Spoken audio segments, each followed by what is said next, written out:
Today we will going to focus on the theory of social Darwinism. Basically Herbert Spencer अपनी इस theory के लिए भी बहुत ज्यादा जाने जाते हैं। इससे पहले हमने इनकी दो थ्योरीज को स्टडी किया, जिसमें हम लोगों ने सोशल एवोल्यूशन को डिफाइन किया, जिसमें सोसाइटी या तो सिंपल से कॉम्प्लेक्स की तरफ मूव करती है या मिलिटेंट से इंडस्ट्रियल की तरफ, या वो जो है सिंपली एक सिंपल सोसाइटी से डबल कंपाउंड सोसाइटी की तरफ मूव करती है। फिर इसके अलावा हमने उनकी ऑर्गेनिक एनोलॉजी को भी डिफाइन किया था, जिसमें उन्होंने सोसाइटी को रिलेट किया था विद द ह्यूमन बॉडी, और ये बताया था कि किस तरह से दोनों आपस में कनेक्टेड है और किस तरह से फंक्शंस जो कि सोसाइटी के अंदर प्रोड्यूस होते हैं वो किस तरह से उसके डिफरेंट पार्ट से रिलेट करें, जिस तरह से ह्यूमन बॉडी के अंदर डिफरेंट पार्ट्स हैं वो किस तरह से ह्यूमन बॉडी से रिलेट करें, और दोनों ही केसेस में कैसे ये पार्ट सर्वाइवल को लीड कर रहे हैं। तो इस लिहाज से हर्बर्ट स्पेंसर की डिस्क्रिप्शन और रिगार्ड टू बोथ एस्पेक्ट एक सोशियोलॉजिकल सिग्निफिकेंस रखती है।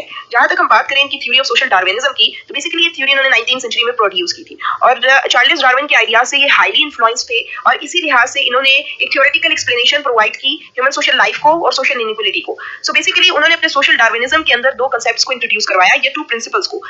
उसमें सबसे इंपॉर्टेंट प्रिंसिपल है सर्वाइवल ऑफ द फिटेस्ट, और सेकंड जो प्रिंसिपल है वो है the principle of non interference. So अब क्या बोलते हैं हर्बर्ट स्पेंसर और regard to the social Darwinism in the principle of survival of the fittest, वो क्या कहना चाह रहे हैं कि एक वो चीज जो कि फिट हो जाए, जो कि अपने आप को एडजस्ट कर जाए, वो ही इस काबिल होती है कि वो आगे सर्वाइव कर सके। अदरवाइज वो चीज जो कि अनफिट रह जाती है वो पीछे रह जाती है। तो असल में ये प्रिंसिपल है ही वो कि भाई फिटेस्ट ही सर्वाइव करेगा, जो अनफिट होगा वो खुद ब खुद ही वैनिश हो जाएगा।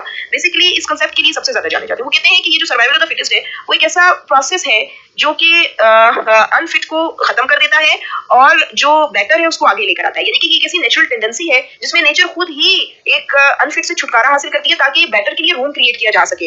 इस प्रिंसिपल के अंदर उनका डिस्क्रिप्शन ये भी थी कि बेसिकली ये लॉ ऑफ नेचर है जिसमें वीक को एलिमिनेट ही होना है for the sake of strong, यानी कि स्ट्रॉन्ग ने आगे आना ही आना है, वीक को के लिए जरूरी है कि वो एलिमिनेट हो जाए, क्योंकि जो लेस फिट है वो सोसाइटी के पूरे स्ट्रक्चर को खराब करेगा। अगर हमने उसे एक परफेक्शन की स्टेज की तरफ लेके जाना है, या हम कह सकते हैं सोसाइटी के अंदर प्रोग्रेस या डेवलपमेंट को लेकर आना है, तो उसके लिए जरूरी है कि हम अनफिट को या वीक को एलिमिनेट करें ताकि स्ट्रॉन्ग और भी जैसे कि ज्यादा हेल्दी और हम कह सकते हैं इंटेलिजेंट पीपल आगे आए। तो बेसिकली उसने इसके अंदर एक पूरी कोटेशन यूज की थी। उसने कहा था कि जो आपकी सोसाइटी है ना वो एक कॉम्पिटिटिव जंगल की तरह है, जिसमें वही सर्वाइव करता है जिसके अंदर क्वालिटी हो, जो इंटेलिजेंट हो, जो कि हेल्दी पर्सन हो, जो कि फिट हो। वो जो कि अनफिट है, जो अनहेल्दी है, अनइंटेलिजेंट है, स्पेसिफिकली वो जो है क्या हो जाएगा, डिसअपीयर हो जाएगा, वैनिश हो जाएगा। और ये सोसाइटी का एक जनरल लॉ है, इसमें हमारी किसी इंटरफेरेंस की जरूरत नहीं होती, ये खुद ब खुद होती जाती है। जो कि अच्छे होते हैं, जो कि हेल्दी होते हैं, जिनके अंदर कैपेसिटी होती है, वो अपने आप को जो है फिट की कैटेगरी में ले आते हैं और इस तरह से वो एक अच्छे फेस की तरफ चले जाते हैं। जो कि लेस फिट होते हैं वो जो है खुद ब खुद डिक्लाइन हो जाते हैं और वैनिश हो जाते हैं। जिस तरह से यहाँ उन्होंने ना सिर्फ डार्विन के आइडियाज से वो इन्फ्लुएंस थे, बल्कि एट द सेम टाइम वो लमार्क के भी आइडियाज से इन्फ्लुएंस थे। जिस तरह से सांप की एग्जांपल ले लें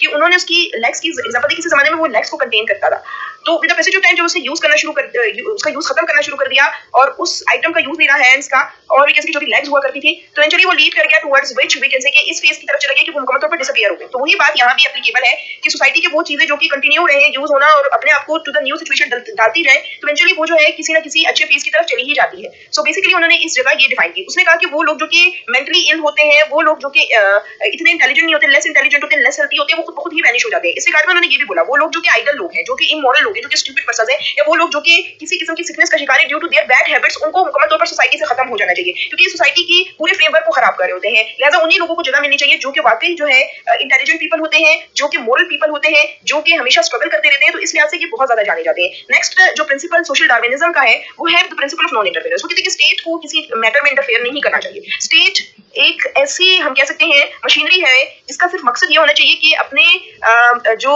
सिटीजन है उनके राइट्स की हिफाजत करे और उन्हें प्रोटेक्ट करे आउटसाइड इन्फ्लुएंस से। चूंकि ये एडवोकेट थे इंडिविजुअलिज्म के और लेजर फ्री पॉलिटिक्स के, तो इस लिहाज से इनको इसलिए बहुत जाना जाता है। इन्होंने ये बोला, तो ये एक नेचुरल प्रोसेस है, नेचुरली ही चीजें खुद अकर होती हैं, खुद इवॉल्व करती हैं, परफेक्शन की स्टेज के ऊपर जाती हैं, हमें कोई इंटरफेरेंस की जरूरत नहीं है।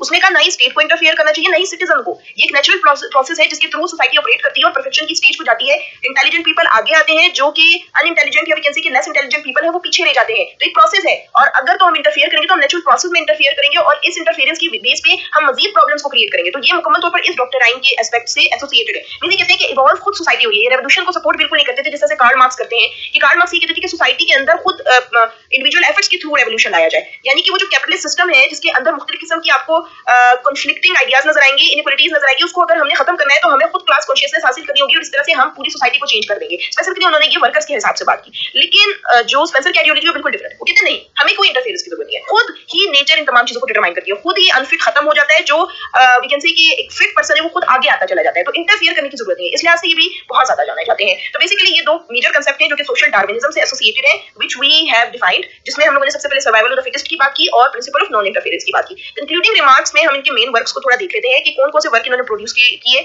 और कौन कौन सी बुक्स हैं जो कि इनसे एसोसिएटेड है। बेसिकली इन्होंने एक बुक लिखी है with the nature and reality of religion के नाम से, ये 1885 में इन्होंने बुक लिखी थी। फिर इसी तरह फर्स्ट प्रिंसिपल के नाम से एक अनदर बुक लिखी है 1862 में। प्रिंसिपल ऑफ बायोलॉजी इसमें मुख्तलिफ वॉल्यूम्स इन्होंने प्रोड्यूस किए, जिस बुक को 1864 एंड 67 तक ये होते रहे। प्रिंसिपल ऑफ साइकोलॉजी के नाम से भी इन्होंने बुक लिखी 1855 में। प्रिंसिपल ऑफ सोशियोलॉजी के नाम से इसमें भी मुख्तलिफ वॉल्यूम्स इन्होंने प्रोड्यूस किए 1876 से 96 तक। प्रिंसिपल ऑफ एथिक्स ये भी एक इंपॉर्टेंट बुक है from the side of Herbert Spencer, उन्होंने ये 1892 से 93 तक प्रोड्यूस की। फिर डिस्क्रिप्टिव सोशियोलॉजी भी है जो कि मुख्तलिफ वॉल्यूम्स में प्रोड्यूस हुई 1873 से 94 तक। सोशल स्टैटिक्स जो कि सबसे ज्यादा कॉमनली नोन बुक है इनकी, ये 1851 में इन्होंने लिखी। इसी तरह स्टडी ऑफ सोशियोलॉजी 1872 के नाम से इन्होंने बुक लिखी and the man versus the state 1884। तो ये मेजर वर्क थे। बेसिकली हमने इनकी डिफरेंट थ्योरीज को रिकॉल किया एंड साथ ही साथ हमने ये भी बताया कि सोशल डार्विनिज्म के अंदर दो मेजर प्रिंसिपल्स क्या हैं। आई होप आपको आज की वीडियो पसंद आई होगी।